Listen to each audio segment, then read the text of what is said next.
Hey everybody, and welcome to my very first ever LEGO Nexo Nights review here on my channel. Today we're going to be taking a look at Clay's Rumble Blade. This set comes with 367 pieces and is recommended for ages 8 to 14. And we're going to start this review by taking a look at the minifigures that are included in this set, starting with Clay. And I think this is a rather cool looking minifigure, and I love the design choice to have a cutout in the middle of Clay's armor to show off the bird that is on his chest print. Clay also comes with some leg and foot printing, and I love the orange detail there on his shoulder pads. I think that's a really good color. I also really like the design of Clay's helmet that he wears, and as we spin the figure around to the back, you can also see that he has a back print, but we're going to be removing his armor to take a little bit of a better look.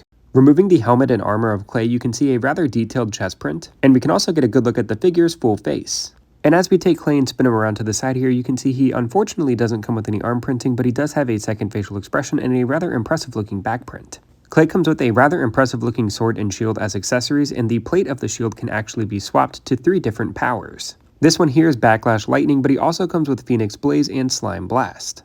The next minifigure we're going to be taking a look at is called the Ash Attacker. And I also think that this is a rather good looking minifigure as well. I love the design of the chest and leg print, and even has some toe printing. And one of the things that I think make this minifigure rather unique is its overall red skin tone. It's a color we typically don't see on LEGO minifigures, and it's nice to see it here. I really like the design and shape of the helmet that this character wears, and he also comes with a rather detailed back print too. One of the things that surprised me about this minifigure is he actually comes with an alternate facial expression, which is interesting because this figure doesn't come with a hairpiece and is expected to wear the helmet. But when the character wears the helmet, I don't really think you can tell what facial expression is being displayed. It is a nice inclusion regardless, and I do appreciate it, and this figure also comes with a sword as an accessory. The next figure we're going to be taking a look at is Scurrier, which has some really unique printed detail on the front of this figure. It kind of looks cartoony to me, but the printing you see on the front of the figure is the only printing that this figure has. Regardless, the printed detail that is on this figure is rather nice, and I do think he looks great overall.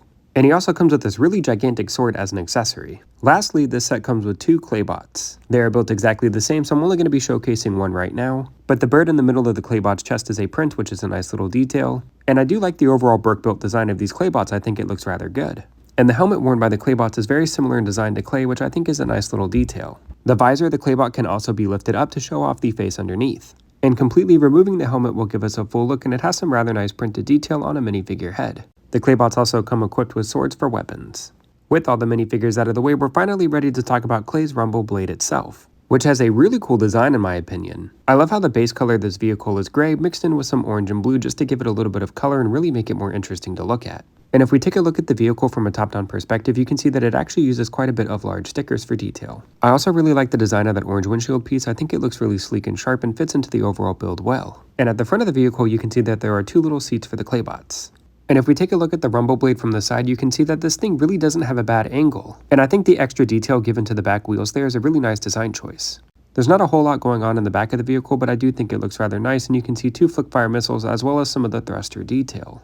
The Rumble Blade also comes with 2 clips found on top of the vehicle that you can use to attach Clay's sword and shield. There's also a couple of clips found towards the front of the vehicle that you can use to attach the Claybot swords to. Now, as far as actually operating the Rumble Blade, this vehicle comes with 3 different seats. There is of course the main seat for Clay found at the center of the vehicle, and I do think Clay looks rather cool once you have him seated inside the Rumble Blade. There's also 2 seats found on each side of the front of the Rumble Blade, and they are supposed to be for the Claybots. And I really like the way that this looks once you have all of the figures seated inside of the vehicle. Something really cool about the Rumble Blade is it can actually be broken up into 4 different vehicles. The sword-like part of the vehicle can actually be detached, and it turns into its own really cool ship. And I think this is a really great build in its own respected right. And I just really like the design choice to make this thing in the shape of a sword. It has a really nice, sleek and sharp design, which I think adds to the believability that this thing can actually be a ship. And a detail about this build specifically that I appreciate is if we turn it back to the side here, you can see that it actually comes with 2 little miniguns on ball joints. And while these aren't stud shooters or flick-fire missiles, I do think that they add a lot to the overall build, and they're a nice inclusion.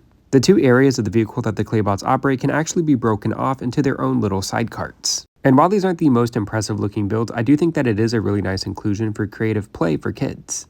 Lastly, if we take the 2 flick-fire missiles and turn them around on the rest of the build, what we get is a really heavy piece of artillery that Clay and the bots can use to help defend themselves. And again, I just really love how this build can be broken into different parts and vehicles. This build also comes with a really cool detail. If we take the unit and spin it around, you can see that there's actually a sticker on this build that depicts a screen. And Clay and the bots can use the screen to help them hone in on their enemies. Both of the flick-fire missiles on this build are on ball joints, which allows for a wide variety of range of motion and articulation. And of course you can flick the 2 missiles to have them fire away. This set was released January 1st of 2016 and is no longer available in stores. And if you want to buy this set online, you're going to be looking at spending over $100. And while I do thoroughly enjoy this build, I cannot recommend it for that price. But I will say that it was a rather good experience building this Nexo Knight set, and I am disappointed that this theme is discontinued and no longer being made by LEGO. Thank you so much for watching my review, and be sure to like the video and subscribe to my channel for more brick built reviews.